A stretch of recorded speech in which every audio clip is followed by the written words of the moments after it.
In this video, I want to talk about a mistake that you can prevent on your road test and as well when you're driving out by yourself. This particular mistake would get marked as a dangerous action on the road test and would result your road test to end abruptly and for you guys to return back to the testing center. That will come up a little bit further in the video, near the end of the video. But I figured since we've got the footage, we'll start a bit further back, kind of point out a few other things along the way. So first thing is first, as we're driving down this road, the first thing I'm always thinking as I'm approaching a place where a pedestrian might be crossing, in this particular situation, the crosswalk here, I'm thinking about the 2 points, right, where they might start entering into the road.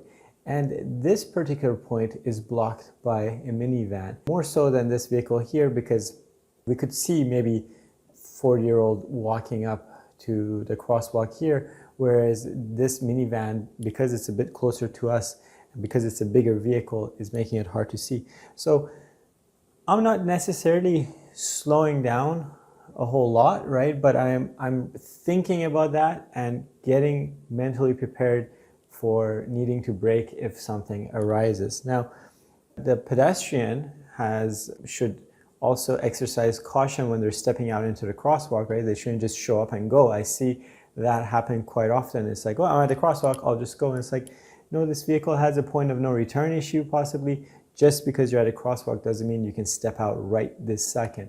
Having said that, kids don't always clue in on this, so we need to be thinking about potentially someone stepping out here. Now, this is another thing, if I were this driver, I wouldn't be swinging my door open when I can see a vehicle approaching as close as we are right now. And this is another thing they test you on the road test is they'll pull you over and ask you to open your door. They want to make sure that you do a left mirror check and a left shoulder check. And if you see in your left mirror, hey, this vehicle is approaching, you should be thinking twice about swinging that door open. So we passed by another problem. Now, this park job, if you can call it that, someone's come in to this parking spot.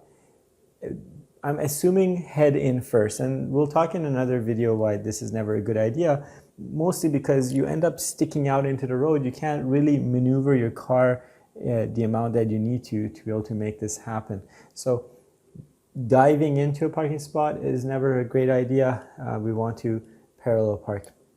So we're 9 seconds into this video and we've already seen two questionable driving in Vancouver.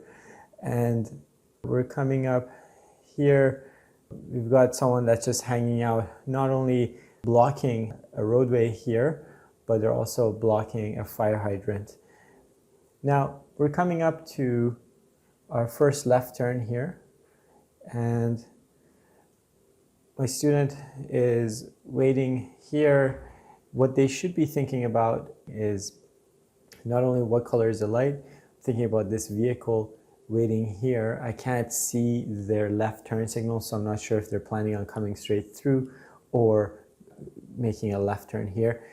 I'm also paying attention not only to the signal of the vehicle in front of me, also trying to see whether the vehicle in front of them is signaling. The reason that matters is if they are the ones that are going to be waiting at this intersection to make a left turn at, then perhaps they'll be the ones dealing with this vehicle here and the pedestrians here before I do. In this case, I don't see either one of them having their indicators on, so I'm thinking by the time they go through, then it's us that need to deal with those pedestrians and that scenario there. So we'll go ahead and get the green light here shortly.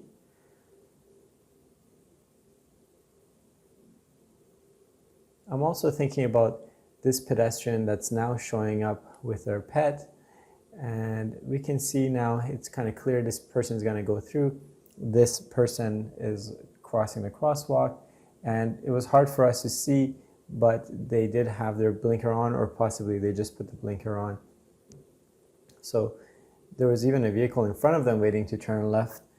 But whatever the case may be, I liked how this person took a little bit of a pause before they made that turn, making sure they can read the body language of that pedestrian there, making sure that they know for sure they're not planning on stepping out into the crosswalk. And sometimes students want to wait for everything to be clear. And I'm like, if that person wanted to cross, they would be walking with intention.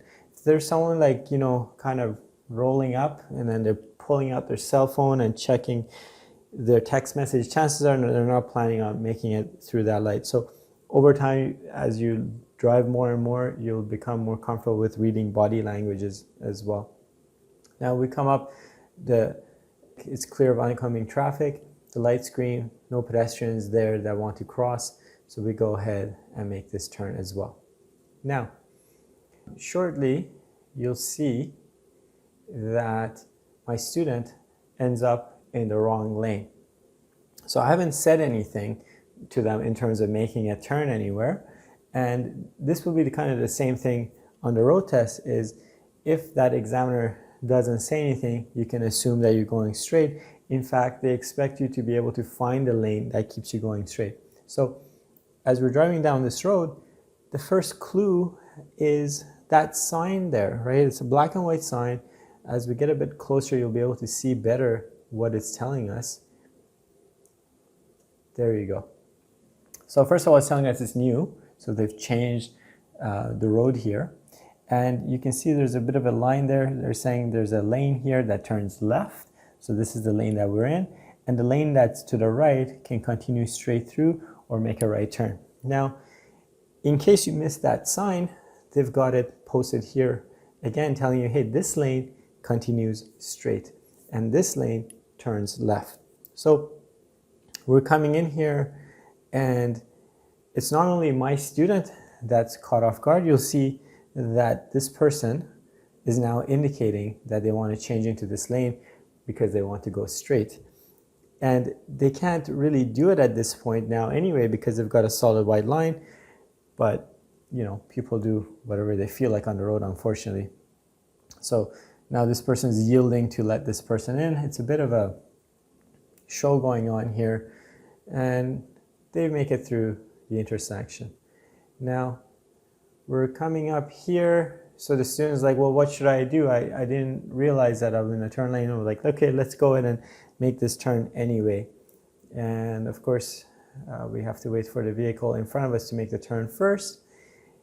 And they go ahead to make that turn. And as soon as it's our turn, or as soon as this person is clearing the intersection, our light turns yellow. So of course, the student made the right call of stopping before their stop line and not starting a new turn. Now, here's where the critical mistake, if you will, or dangerous action comes into play. So we're waiting here and we're seeing a few things. We're seeing cars coming up here to wait. And again, they're not going into a turn lane here. We can see the arrows on the ground. So they're not in a turn lane. They don't have their signals on. And we can also see a person in a wheelchair in the bike lane. And for some reason, they might have thought it's easier to be using the bike lane. And they're coming up to this intersection. So even though they're not in the pedestrian crosswalk, if you see someone that's using the bike lane for another purpose and it's obvious that they're coming up, we have to be taking them into the equation as well. Now, as a driving instructor, and this was not a brand new student, I'm thinking my students is gonna just go into the waiting position as they should, but instead, as soon as the light turns green, they decide to go ahead and dangerously make this turn when they do not have the right of way. You see, we did not have a turn signal. We just have a regular intersection light, right? It's the 1, 2, 3 green, yellow, red light. So we have to yield to the oncoming traffic, even if we think we have enough time to go ahead and make this turn. We can't just cut in front of them. And I've seen this quite a few times. People will bring their previous road test sheets to a driving lesson for the first time and they're like, yeah, I tried taking the road test and I didn't pass. And I'm like, what happened? And they're like, well, they said the examiner had to tell me not to go at the intersection. And this is sometimes what people do, is they'll just come and make this turn. Of course, this is dangerous because, you know, we don't know how fast this person is going to leave. You can see they've already left their stop line. They're planning on coming through, rightfully so. Of course, they were wise enough to see that, hey, this person is not doing the right thing right now. And unfortunately, they had to yield their right of way to us.